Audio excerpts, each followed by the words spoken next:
Hello, and thank you so much for choosing this Global C.R.E.D presentation. My name is Catherine Ousselin, and I'm here to share today with you Sync Up to Level Up. I'll see you on the other side of this presentation, so for now, let's get started. So Sync Up to Level Up. If you're a child of the 80s, you'll recognize these graphics. A little bit more about me.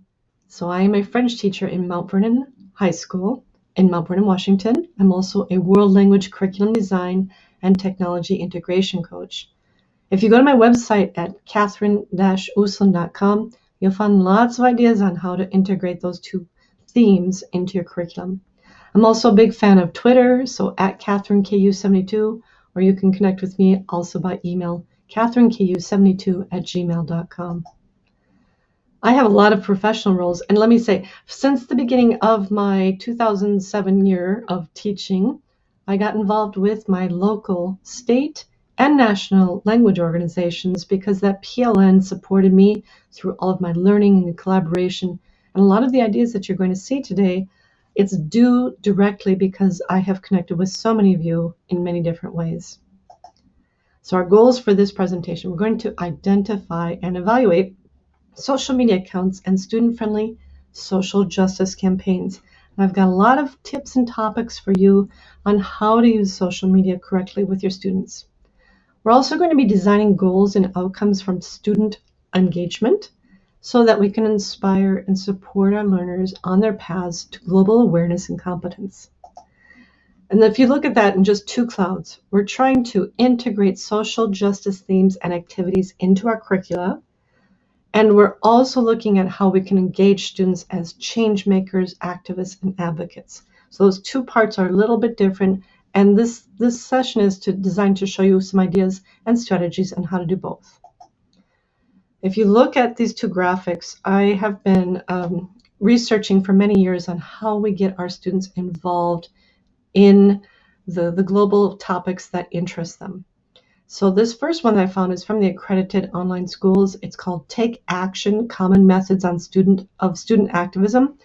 Not each one of these is going to be applicable to what you do in class, but if you look at internet activism, petitions, and media, you're going to be able to draw on so many authentic resources to engage your students and to bring that into your curriculum, whether you're using a textbook or you're designing all of your own materials.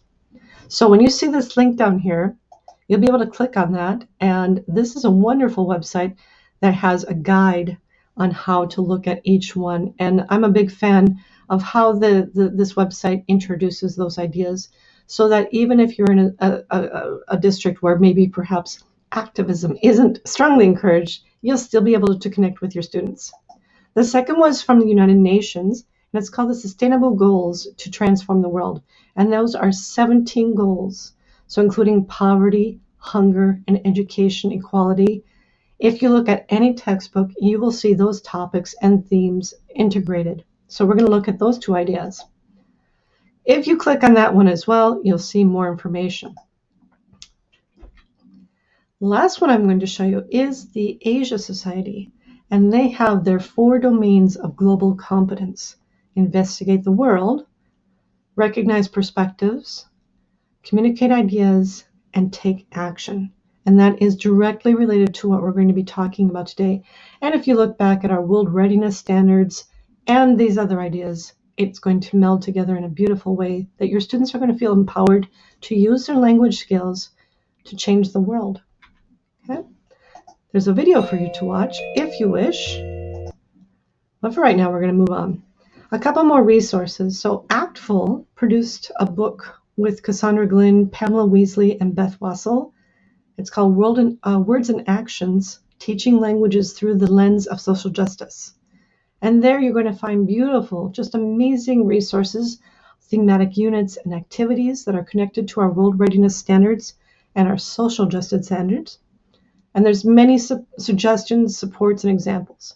But you can also go to the website of the Actful organization, and you're going to find a whole list of resources that they are providing to us for free to help us as teachers integrate those ideas into our lessons and our activities.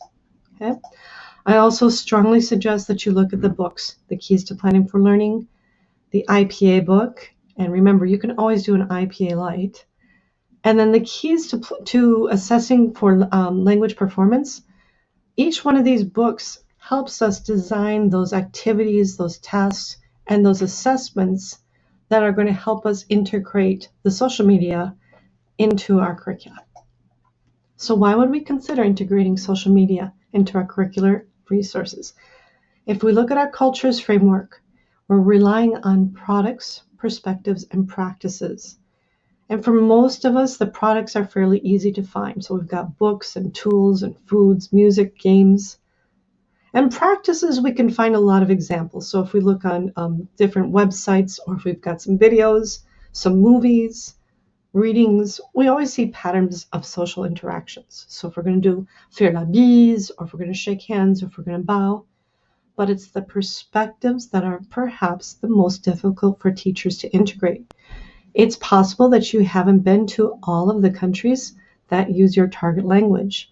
So you might not have the background or the knowledge about the meanings, attitudes, values, and ideas from all the different cultures.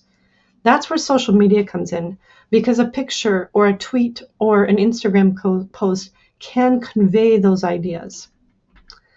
And so we asked the question, what is ozrez on social media? So ozrez, as many of us know, it's video, audio, text, or media that is created by native speakers for native speakers. And that includes like YouTubers, influencers, artists, musicians, actors, designers, creators, NGOs, non-governmental organizations, foundations, and public resources. There's so much more for you to explore.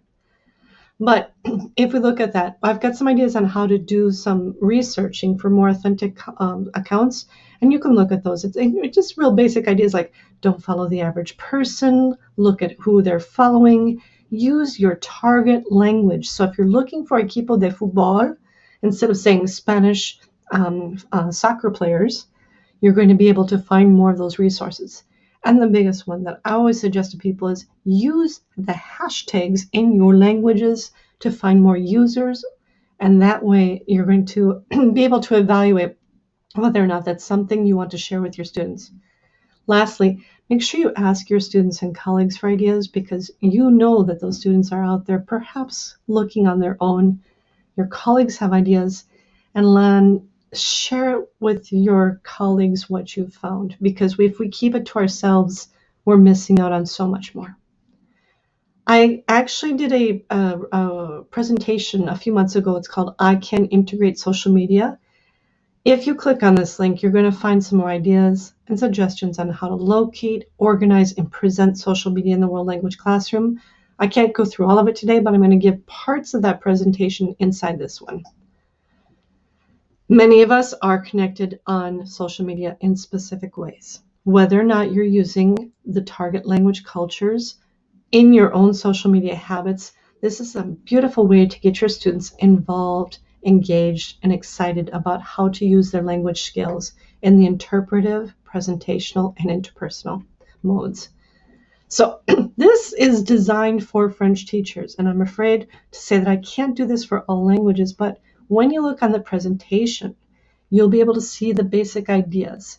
What I've done here is put together social media plus authentic resources plus ideas on how to use all these different components together in your design of your curriculum. So if you click on each one, for example, for global challenges, we have consumption and waste. That's one of our ideals that students get involved in. They are native users of technology, but they don't always have that idea of what they're interested in. So it's good to survey your students. Find out what intrigues them, what gets them motivated to participate in activism or participating in boycotts. Find out what their beliefs are. When you click on this, so we have Twitter lists, and you go in here and you're going to find all the social media accounts from the ATF on food waste. And you'll see down here there's 21 members. That means that I'm following 21 different accounts. And 3 people have actually decided to follow our list as well. So every time that somebody in the members tweets, the followers will be able to see that. Okay, so if you click on it, you will be able to see all the different accounts that the ATF is following for food waste. If you're not a French teacher, you can start looking for whatever term gaspillage alimentaire, so food waste, is. Search that on Twitter, okay? And then you can create a list. By creating a list, you're choosing the specific members that you want to follow. And that helps you decide whether or not you think that's an appropriate account or not for your students. I don't have any Instagram accounts right now for that, but I do have Pinterest board and YouTube playlists based on that same idea. So when you click on that, you'll find authentic articles, infographics. I love the infographics, and videos based on that. Our idea is, how do we connect our students? We're going to take some social media. We're going to take some other authentic resources. We're going to build the interpretive, presentational, and interpersonal mode tasks for them to get involved with. And then, as always, the YouTube playlist from the ATF, there are about 5,000 different videos that are organized thematically for you. So this one is specifically on food waste, and you'll see that there's quite a few videos for you to use in your curriculum design. Then we also have human rights and social justice. And there you're going to find our Wakelet collection. Wakelet's a lot like Pinterest. You'll be able to find beautiful ideas that you can use for the different modes and the interpretive, presentational, and interpretive tasks. Okay, I'm going to also show you the social justice ideas, Wakelet, YouTube, and more YouTube. We have equity and equality. That has been a unique experience for me with my students, because especially my students who are girls who believe in girl power, when they find out about girls who can't go to school in different countries, and they get involved and they believe in the ideals of supporting girls from around the world. So we also have gendered toys and clothing, equality of the sexes, the ideas that the students, or they get a little involved with the different ideas of how toys are marketed to them based on their gender. When kids get involved with that, they start asking a lot of questions, and sometimes your language skills might be a little mixed languages, but students are engaged with this. They're curious. They want to know, how can I make this better? Or how do I change this for the impact in my life? So we also have equity and access to education, for housing, contemporary life. There's some advocates and role models. And there, I believe a lot of the students are into people like Greta Thunberg. If you look at that, we've got a whole Twitter list of human rights advocates, heroes, public identities, and role models, and then identity and immigration. You'll also find that your younger students are extremely involved with animal rights. And if you look at that, we've got a Twitter list of animal rights, animals in dangers, and respect animals. My students who are novices love animals, and when they see the authentic resources that I bring in, they want to produce their own public service announcements, or they want to start a hashtag. How can I make this change? What can I do in my world to make it a better place? Then you come up to my favorite ideas, science and technology. So we've got Twitter lists for technology, innovations, general science and innovations. And then I'm bringing in the TikToks, because I'm a strong believer in finding the TikToks that are appropriate. So when you look for a TikTok, you usually want to find something that has the blue check, something that is designed for learning. You can find fun TikToks, absolutely, but if you're trying to pull them into your curriculum. Okay, so when you click on a TikTok, naturally, you can share it in many different ways. terrestre, évidemment. And you're going to On va commencer par language, you're faire going to see the de la products, sédimentation. practices, and perspectives. There's so much you can do with TikToks. But then we move on to planet and climate change. There are so many students who are taking the APES class, the AP Environmental Science classes. I connect with my teacher colleague at my high school who does the APES class, and she and I build lessons together based on the authentic documents that I find and that she's using. And we work through that so that our students who are at that level can converse, discuss, and make a stand in both languages. Our last one here is sustainable life. We've got a great Twitter list on the sustainable life, and then Instagram accounts that I suggest. Instagram, it's not as easy to make lists with, unfortunately, but you can find certain accounts. And then if you like a certain post, you can save that to a bookmark, or you can put it into a Wakelet. And if you go back to my presentation on I can integrate social media, you'll learn how to use Wakelet to save these posts for your students. So there's so many things that we have there. If it seems a little overwhelming, remember, you get to pick and choose, and then you can also ask your students, help me find these posts that are appropriate for the class. Once we decide we have our resources, we have our outcomes, we want to look at some interpretive reading and listening ideas. And I'm not going to show you each single one of these, but I'm going to invite you to click on them. For example, if you go to Leslie Grand's site, well, she has more ideas on designing interpretive tasks. So I invite you to look through there. There's so many beautiful ideas. You're not going to be left alone. Okay. So one of the ideas that I think of for the novice to intermediate low is how we get them to interact with the vocabulary. If you create Wakelet collections with food or professions or places in the cities, and you put it on a Wakelet so that it's in a safe place, and if you haven't been to Wakelet, I invite you to go visit the ATF Wakelet collections. We've got 48 different collections.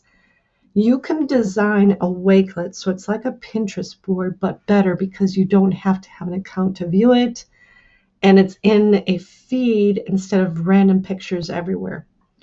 You can, in one Wakelet, put a tweet, you can put a video, you can put an Instagram post, you can put a link to a website, whatever it is that you want to involve your students with. So you'll see that they can view it right there.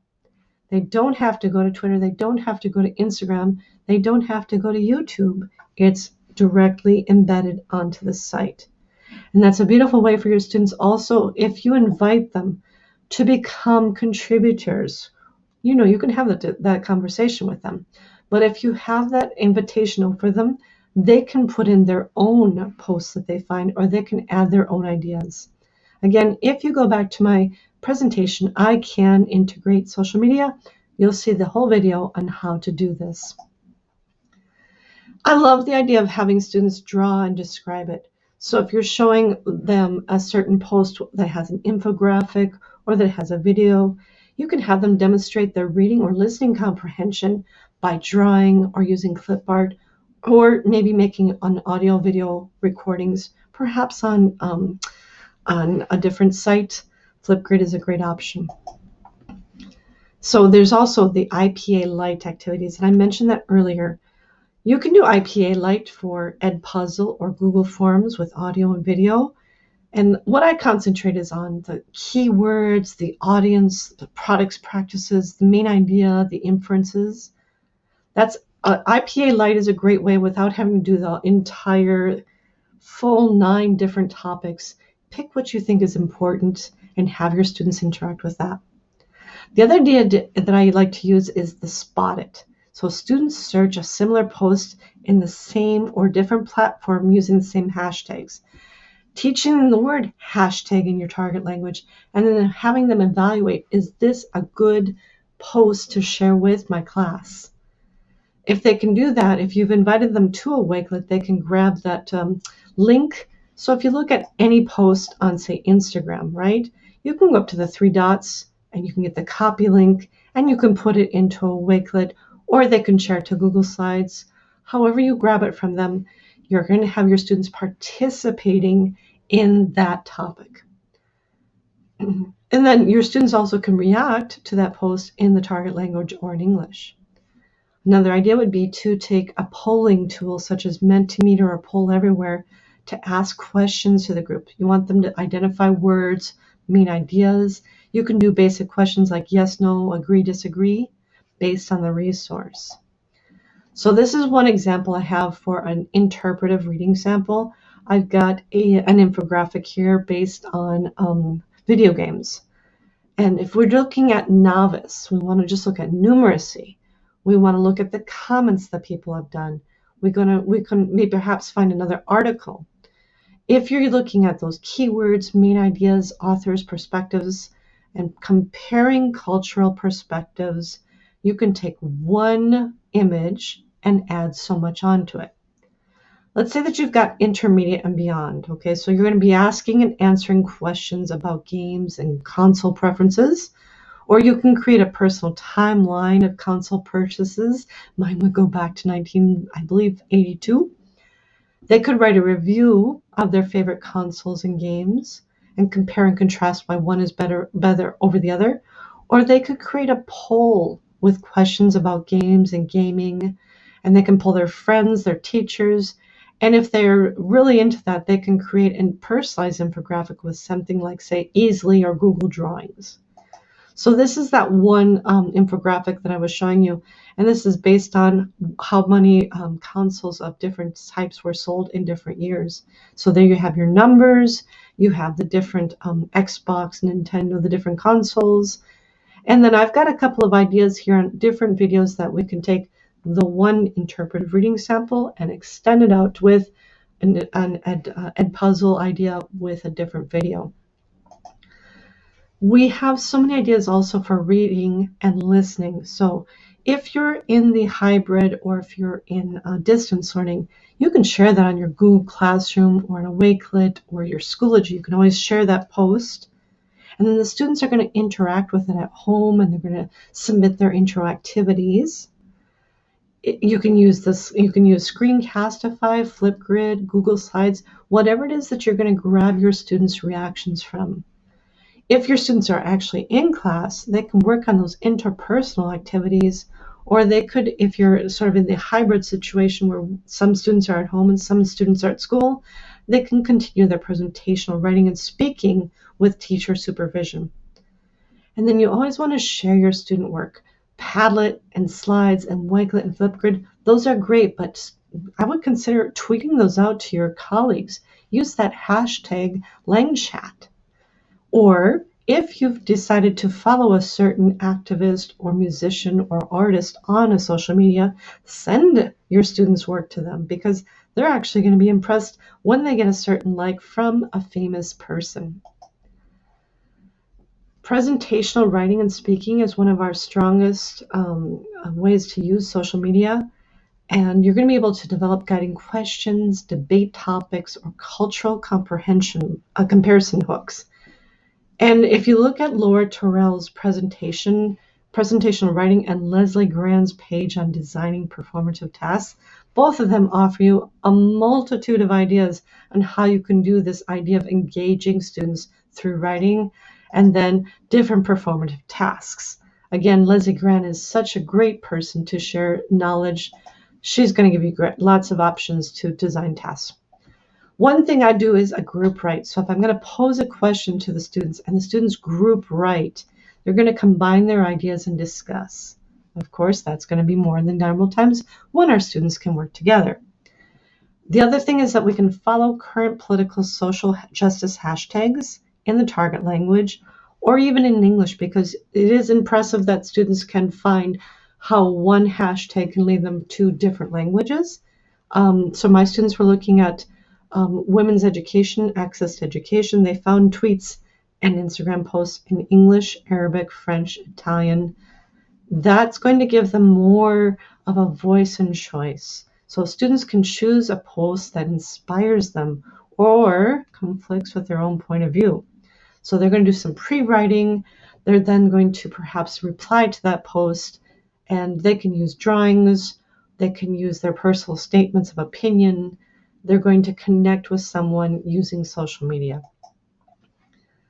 A couple of ideas for you to do the presentational writing and speaking. I've got some tools for you that you can use for recording a video and also for digital storytelling, because you might not be always able to share things on social media. Digital storytelling is a way to allow students to use their voice to make a statement and use pictures, infographics, text, videos to share their opinions. So they can start a social justice campaign. If it's about hunger or human rights or animal rights or the environment, students have that opportunity to express themselves using the target language. I like the idea of using Instagram or TikTok tutorials because what can the students tell us or teach us in 30 seconds to 2 minutes? Back a few years ago, okay, more than a few years ago, we used Vine, and that was 6 seconds. Our students would create quick little tutorials. How do you do something in 6 seconds? Their language skills were definitely challenged, but they enjoyed it. So you want to be sure that you support growth in speaking proficiency with those level up strategies. What other details? So they're using their 5 W's: who, what, where, why, when, how. They're using time, place, emotions, connectors to create strings and sentences, and they're going to vary their subjects and phrases. So you can go from saying, I like pandas, okay, to something more along the lines of, I think it's important to support pandas because they're cute and they eat bamboo. When you add those sentence starters or frames, you're allowing your students to level up their language. And the same thing when you're reading or when you're writing, give them those scaffolded ideas. Even more, I've given you some more ideas. So if you're going to look at this presentation on your own, if you need more ideas, I'm going to suggest also that you can go beyond the modes, because authentic interactions happen with vocabulary on the fly. Perhaps you find a certain graphic or video or something, and you put that up in class and you just start a conversation. What do you see? What do you notice? What questions do you have? We can do that sort of exposure, that input for the students, and we can develop their interculturality right then, right there. And then invite your students to become curators. If they're going to use Wakelets or YouTube playlists or Padlets, they can share their ideas, their beliefs, their values with you and with their students, classmates. Share that with the class and invite the students to explore another student's work. Perhaps you want to make a comprehension and feedback form for the Screencastify or a Seesaw video or Google Doc. What did you learn or discover? What are you curious about? How will you use this for future research or personal interest project? When students have a purpose, they have a value, they have an ideal, and they have those tools in the target language, you're going to find that they are producing more than what you could get out of them by conjugating verbs and talking about household chores. Okay, that's a lot for me to say, but what I'd like to invite you to do is look at all of these resources, articles, and infographics that I've found for you. And especially if you're a French teacher, I would like you to consider sharing this with your colleagues, with your students. This is a Wakelet with 345, yes, I know that's a lot, different social media accounts that you can use with your students. How to engage them, how to inspire them. So sometimes it might be musicians, it might be restaurants, it might be beauty products, it might be families, animal rights, YouTubers, TikTokers, whoever it is. But there are 345 of those, 352 now, for you to suggest to your students or for yourself. Again, these are different ideas that I'd like you to consider, especially if you're going to be using social media in the classroom, or if you're going to be using social justice to promote student voice and choice. One more page, even more.